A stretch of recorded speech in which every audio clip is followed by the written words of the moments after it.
तो आज हम हंगरी पर ध्यान केंद्रित कर रहे हैं। हमारे पास इस मध्य यूरोपीय देश से जुड़े कुछ स्रोत हैं और हमारा लक्ष्य है इनमें से सबसे ज़रूरी और दिलचस्प बातें निकालना। तो चलिए हंगरी की कहानी में उतरते हैं। इसकी ज़मीन, लोग, इतिहास और संस्कृति, उस शुरू में ही इन थर्मल स्पा वाली बात ने मेरा ध्यान खींचा है। लगता है कुछ खास है वहाँ। निश्चित रूप से। देखिए, हंगरी सिर्फ अपनी भौगोलिक स्थिति के कारण ही महत्वपूर्ण नहीं है, बल्कि इसका इतिहास यूरोप के बड़े बदलावों का गवाह रहा है और इसकी संस्कृति में एक अनूठी पहचान झलकती है। मतलब ये सिर्फ खूबसूरत नज़ारों का देश नहीं, बल्कि गहरे ऐतिहासिक अनुभवों वाला राष्ट्र है। तो ठीक है, सबसे पहले इसे नक्शे पर देखते हैं। स्रोत बताते हैं कि ये मध्य यूरोप में है, लेकिन इसकी स्थिति इसे खास कैसे बनाती है? जी हाँ, इसकी लोकेशन वाकई इसे यूरोप के चौराहे पर रखती है। आप इसकी सीमाएं देखिए। उत्तर में स्लोवाकिया है, पूर्व में रोमानिया और यूक्रेन, अच्छा। दक्षिण में सर्बिया और क्रोएशिया और पश्चिम में ऑस्ट्रिया और स्लोवेनिया। तो ये स्थिति ऐतिहासिक रूप से व्यापार, प्रवास और हाँ, दुर्भाग्य से संघर्षों का केंद्र भी रही है। ये पूरी तरह से जमीन से घिरा देश है। ओ, मतलब समुद्र तक सीधी पहुंच नहीं है? जी नहीं, बिल्कुल नहीं। और डेन्यूब नदी, वो स्रोतों में इसका जिक्र बार बार है, खासकर राजधानी बुडापेस्ट के संदर्भ में, जिसे ये बूडा और पेस्ट में बांटती है। क्या ये सिर्फ एक भौगोलिक विभाजन है या इसका कुछ और महत्व भी है? देखिए, डेन्यूब महज एक नदी नहीं, ये हंगरी की जीवन रेखा जैसी है। यूरोप की दूसरी सबसे लंबी नदी होने के नाते ये सदियों से परिवहन, व्यापार और सांस्कृतिक आदान प्रदान का माध्यम रही है। और बुडापेस्ट के चरित्र को गढ़ने में तो इसकी बड़ी भूमिका है। नदी का पश्चिमी किनारा बूडा वो पहाड़ी और ऐतिहासिक है, हाँ। जबकि पूर्वी किनारा पेस्ट ज्यादातर समतल और कमर्शियल सेंटर है। ये विभाजन शहर को एक खास ड्युअलिटी देता है। और सिर्फ बुडापेस्ट ही नहीं, नदी के किनारे बसे कई शहर इसके प्रभाव में विकसित हुए हैं। राजधानी के अलावा क्या और भी शहर हैं जो मतलब हंगरी के ताने बाने में महत्वपूर्ण हैं? हाँ हाँ, बिल्कुल है। बुडापेस्ट बेशक सबसे बड़ा और प्रमुख है, लेकिन जैसे डेब्रेसन है, हाँ। वो पूर्व का एक महत्वपूर्ण सांस्कृतिक और अकादमिक केंद्र है। फिर सेगेड है, दक्षिण में अपनी धूप और यूनिवर्सिटी के लिए जाना जाता है। मिशकॉल्क उत्तर पूर्व में एक इंडस्ट्रियल शहर रहा है। और पेस वो दक्षिण पश्चिम में अपनी रोमन विरासत और थोड़े भूमध्य सागरीय माहौल के लिए मशहूर है। ये शहर देश की रीजनल डाइवर्सिटी दिखाते हैं। कुल मिलाकर देश का क्षेत्रफल लगभग 89,330 वर्ग किलोमीटर है, जो इसे यूरोपीय मानकों के हिसाब से एक मध्यम आकार का देश बनाता है। फिर अब जरा यहाँ के लोगों और उनकी भाषा पर आते हैं। आबादी लगभग 97 लाख बताई गई है, लेकिन सबसे अनोखी बात शायद यहाँ की भाषा है, हंगेरियन या magyar। स्रोत कहते हैं कि ये यूरोप की बाकी भाषाओं से बहुत अलग है। ऐसा क्यों है और इसका क्या असर पड़ता है? हाँ, ये बात वाकई हंगरी को यूरोप में भाषाई रूप से अद्वितीय बनाती है। हंगेरियन मतलब magyar वो यूरालिक भाषा परिवार से है। इसका संबंध फिनिश और एस्टोनियन से है, ना कि इंडो यूरोपीय परिवार से, जिससे महाद्वीप की लगभग सभी प्रमुख भाषाएं आती हैं। German, French, Italian, Spanish, Slavic भाषाएं वगैरह। ओह अच्छा। तो मतलब ग्रामर, शब्द सब कुछ अलग? बिल्कुल। इसकी व्याकरणिक संरचना, शब्दावली और यहाँ तक कि ध्वनि प्रणाली भी अपने पड़ोसियों से बिल्कुल भिन्न है। और ये भाषाई अलगाव, अब देखिए, हंगरी की राष्ट्रीय पहचान का एक बहुत मजबूत स्तंभ है।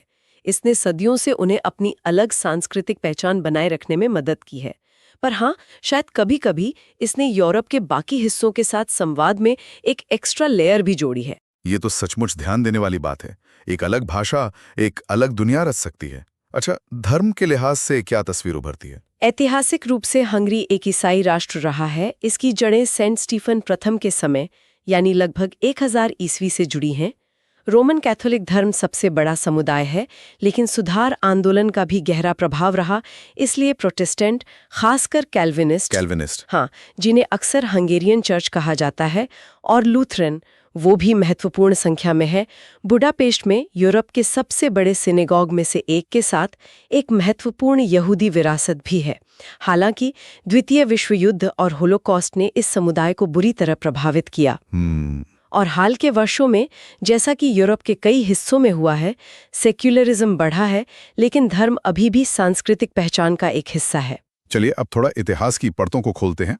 कहानी 9वीं सदी से शुरू होती है, जब मग्यार जनजातियों ने यहाँ अपना घर बसाया।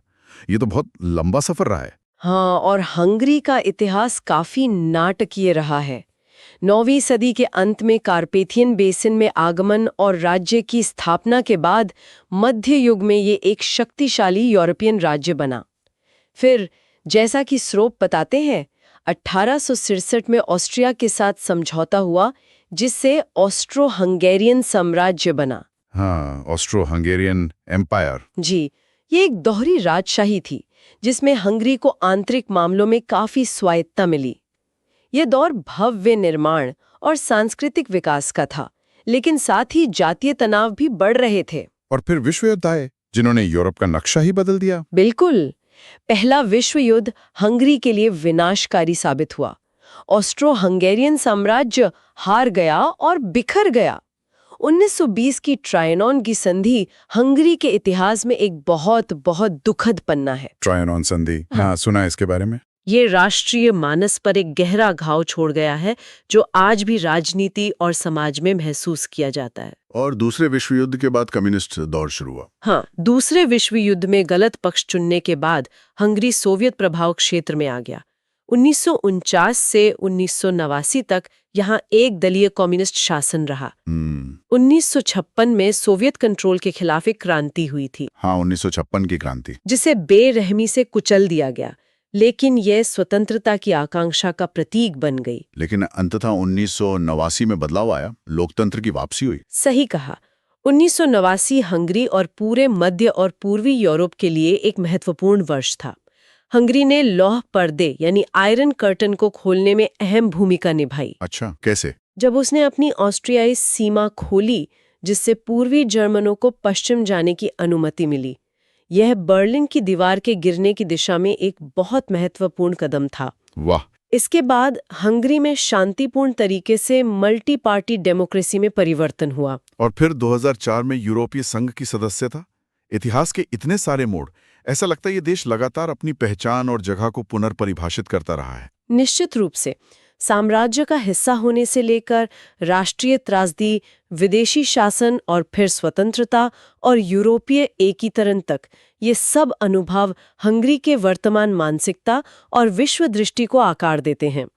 यह जटिल इतिहास आज भी उसकी राजनीति और समाज को प्रभावित करता है। आज की राजनीतिक व्यवस्था कैसी है? स्रोत बताते हैं कि ये एक संसदीय गणराज्य है। जी हाँ, हंगरी एक पार्लियामेंट्री रिपब्लिक है। राष्ट्रपति राज्य के प्रमुख होते हैं, जिनकी भूमिका काफी हद तक सेरेमोनियल होती है। असली एग्जीक्यूटिव पावर प्रधानमंत्री और उनकी सरकार के पास होती है, जो संसद यानी नेशनल असेंबली के प्रति जवाबदेह होते हैं। ये यूरोपीय संघ और नाटो का सदस्य है। अर्थव्यवस्था की बात करें तो मुद्रा अभी भी फॉरेंट है, HUF, यूरो नहीं। सही है। हंगरी ने अभी तक यूरो नहीं अपनाया है और अपनी राष्ट्रीय मुद्रा फॉरेंट का उपयोग जारी रखा है। तो कौन से क्षेत्र अर्थव्यवस्था को चलाते हैं? अर्थव्यवस्था काफी विविध है। मैन्युफैक्चरिंग एक महत्वपूर्ण स्तंभ है, खासकर ऑटोमोटिव इंडस्ट्री। कई बड़ी जर्मन कार कंपनियों के यहाँ प्लांट है। अच्छा। इलेक्ट्रॉनिक्स और फार्मास्यूटिकल्स भी हैं। कृषि भी पारंपरिक रूप से मजबूत रही है। हंगरी अनाज, मक्का, सूरजमुखी के बीज और हाँ, वाइन का एक महत्वपूर्ण उत्पादक है। और हाल के वर्षों में सेवा क्षेत्र, विशेष रूप से IT और साझा सेवा केंद्र मतलब शेयर्ड सर्विस सेंटर्स का विकास तेजी से हुआ है। और पर्यटन, हमने शुरू में इसका जिक्र किया था, ये इतना महत्वपूर्ण क्यों लगता है? क्या सिर्फ खूबसूरत इमारतों की वजह से? तो पर्यटन जो है वो हंगरी की अर्थव्यवस्था के लिए वाकई बहुत जरूरी है, और इसकी वजह कई चीजों का मिश्रण है। हाँ, बुडापेस्ट जैसी जगहों की शानदार वास्तुकला और ऐतिहासिक स्थल एक बड़ा आकर्षण है, इसमें कोई शक नहीं। लेकिन इसके अलावा हंगरी की जीवंत सांस्कृतिक जिंदगी, संगीत, त्योहार, लोक कला, ये भी पर्यटकों को खींचती है। और वो थर्मल स्पा। हाँ, और फिर जैसा आपने कहा, थर्मल स्पा। हंगरी थर्मल पानी के कुदरती झरनों से भरपूर है और यहाँ सैकड़ों स्पा हैं। ये सिर्फ आराम करने की जगह नहीं है, बल्कि हेल्थ और वेलनेस टूरिज्म का एक बड़ा केंद्र है। बुडापेस्ट को तो अक्सर स्पा सिटी भी कहा जाता है। अच्छा, स्पा सिटी। संस्कृति में खाने पीने की बात करें तो गुलाश का नाम सबसे पहले आता है और पेपरिका का भी जिक्र है। क्या ये वाकई इतने अहम है? बिल्कुल, गुलाश शायद सबसे प्रसिद्ध हंगेरियन डिश है। ये एक गाढ़ा मसालेदार स्टू या सूप जैसा होता है जिसे आमतौर पर बीफ, प्याज, आलू, सब्जियों और ढेर सारे पेपरिका के साथ बनाया जाता है। पेपरिका। हाँ, पेपरिका यानी लाल शिमला मिर्च का पाउडर वो हंगेरियन रसोई की पहचान है। ये सिर्फ रंगत ही नहीं देता बल्कि स्वाद की गहराई भी लाता है और इसकी कई किस्में होती हैं, मीठी से लेकर तीखी तक। हंगेरियन खाना अक्सर काफी हार्डिक और स्वादिष्ट होता है। बिल्कुल। पेस्ट्री और केक भी बहुत लोकप्रिय हैं, जैसे डोबोस्टॉट। डोबोस्टोट? हाँ, वो एक लेयर्ड चॉकलेट केक होता है, काफी मशहूर है। और वाइन, एगर क्षेत्र का जिक्र था, संगीत के बारे में क्या खास पता चलता है? हंगरी की वाइन परंपरा भी काफी पुरानी और प्रतिष्ठित है। जैसे तोकाजी क्षेत्र है, वो अपनी मीठी आजू वाइन के लिए विश्व प्रसिद्ध है, जिसे राजाओं की वाइन, वाइनों का राजा कहा जाता था। वाह। और एगर क्षेत्र अपनी रेड वाइन, खासकर एग्री बीकवेर यानी बुल्स ब्लड के लिए जाना जाता है। हंगेरियन लोक संगीत का गहराई से अध्ययन किया और उसे अपने संगीत में पिरोया। लोक संगीत की परंपरा आज भी जीवित है, अक्सर सिम्बालोम जैसे खास वाद्य यंत्रों के साथ। सिम्बालोम? जी। इसके अलावा रोमानी यानी जिप्सी संगीत भी हंगरी की संगीत विरासत का एक अहम और जीवंत हिस्सा है और सांस्कृतिक जीवन त्योहारों से भरा रहता है, जैसे Budapest spring festival, Sziget festival. Sziget festival, हाँ सुना है, ये तो बहुत बड़ा होता है। हाँ, यूरोप के सबसे बड़े संगीत समारोहों में से एक है और देश भर में वाइन फेस्टिवल्स भी होते हैं। घूमने की जगह पर आते हैं। बुडापेस्ट डैन्यूब की रानी तो है ही। संसद भवन, चेन ब्रिज, बुडा कैसल, ये नाम भव्यता का एहसास कराते हैं। हाँ, बुडापेस्ट वाकई देखने लायक शहर है। डैन्यूब के किनारे बना हंगेरियन संसद भवन दुनिया की सबसे शानदार संसदीय इमारतों में से है। यकीनन चेन ब्रिज वो बूडा और पेश को जोड़ने वाला पहला स्थायी पुल था और शहर का प्रतीक है। हाँ, तस्वीरों में देखा है, बहुत खूबसूरत है। और पहाड़ी पर स्थित बुडा कैसल कॉम्प्लेक्स में शाही महल, राष्ट्रीय गैलरी और इतिहास संग्रहालय है और वहां से पेस्ट का नजारा अद्भुत होता है। फिशरमैन्स बास्टन और मथियास चर्च भी वहीं पास में है। अच्छा, बुडापेस्ट से बाहर निकले तो स्रोत लेक, बलाटॉन, हेविज, एगर और हॉटोबैगिया नेशनल पार्क का जिक्र करते हैं। ये जगह क्या खास अनुभव देती हैं? लेक बालाटन मध्य यूरोप की सबसे बड़ी ताजे पानी की झील है। यह हंगरी के लोगों के लिए गर्मियों में छुट्टी बिताने की पसंदीदा जगह है, जिसे वे प्यार से हंगेरियन सागर कहते हैं। हंगेरियन सागर? अच्छा। हाँ, इसके किनारे रिजॉर्ट्स, वाइनयार्ड्स और ऐतिहासिक शहर है। हेविस में दुनिया की सबसे बड़ी प्राकृतिक थर्मल झील है, जहां साल भर तैराकी की जा सकती है और यह अपने औषधीय गुणों के लिए जानी जाती है। एगर शहर न केवल अपनी बुल्स ब्लड वाइन के लिए बल्कि अपने ऐतिहासिक किले के लिए भी प्रसिद्ध है, जहां 16वीं शताब्दी में हंगेरियन सेना ने तुर्कों की एक विशाल सेना का वीरतापूर्वक सामना किया था। ओह, ऐतिहासिक किला भी है वहाँ? जी। और हॉटोबाघिया राष्ट्रीय उद्यान हंगरी के विशाल पुस्ता यानी घास के मैदान का हिस्सा है। ये यूनेस्को विश्व धरोहर स्थल है और यहाँ परंपरागत चरवाहा संस्कृति, घोड़ों के करतब और अनोखे पक्षी जीवन को देखा जा सकता है। ये हंगरी के ग्रामीण अतीत की एक झलक देता है। और फिर से थर्मल स्पा, ऐसा लगता है ये विषय बार बार सतह पर आ जाता है। क्या ये सिर्फ पर्यटन से बढ़कर कुछ है? निश्चित रूप से। थर्मल स्पा हंगरी की संस्कृति और इतिहास में गहराई से रचे बसे हैं। यहाँ रोमन काल से ही इन गर्म पानी के स्रोतों का उपयोग होता आ रहा है। ओटोमन यानी तुर्की शासन के दौरान कई खूबसूरत हमाम बनाए गए, जिनमें से कुछ आज भी बुडापेस्ट में चालू हैं, जैसे रुदास और किराए बाथ्स। अच्छा, तुर्की हमाम भी हैं? हाँ। और फिर 19वीं और 20वीं सदी में सचेनी और गेलेट जैसे भव्य स्पा कॉम्प्लेक्स बने। ये सिर्फ नहाने या इलाज की जगह नहीं थी, बल्कि सामाजिक जीवन के केंद्र भी थे। लोग यहाँ मिलने जुलने, बातें करने और यहाँ तक कि शतरंज खेलने भी आते थे। अरे वाह! हाँ, ये हंगरी की रोजमर्रा की जिंदगी का हिस्सा है। एक और बात जो स्रोतों में उभर कर आती है, वो है विज्ञान और शिक्षा में हंगरी का योगदान। अपने आकार के हिसाब से यहाँ से कई नोबेल पुरस्कार विजेता निकले हैं। ये क्या दर्शाता है? हाँ, ये वाकई उल्लेखनीय है। गणित, भौतिकी, रसायन विज्ञान, चिकित्सा, साहित्य और अर्थशास्त्र में हंगरी या हंगेरियन मूल के कई लोगों ने नोबेल पुरस्कार जीते हैं। अल्बर्ट सर्जन गोर्जी, विटामिन सी की खोज, Dennis Gabor holography, John von Neumann computer विज्ञान के अग्रणी, जॉर्ज ओला रसायन विज्ञान, मतलब लिस्ट काफी लंबी है। ये शायद यहाँ की मजबूत शैक्षिक परंपराओं, रचनात्मकता और क्या कहते हैं बौद्धिक जिज्ञासा को महत्व देने वाली संस्कृति को दर्शाता है।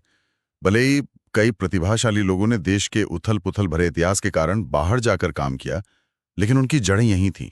ये दिखाता है कि ज्ञान और नवाचार को यहाँ महत्व दिया गया है। तो इस पूरी चर्चा को समेटते हुए हंगरी एक बहुआयामी देश के रूप में सामने आता है।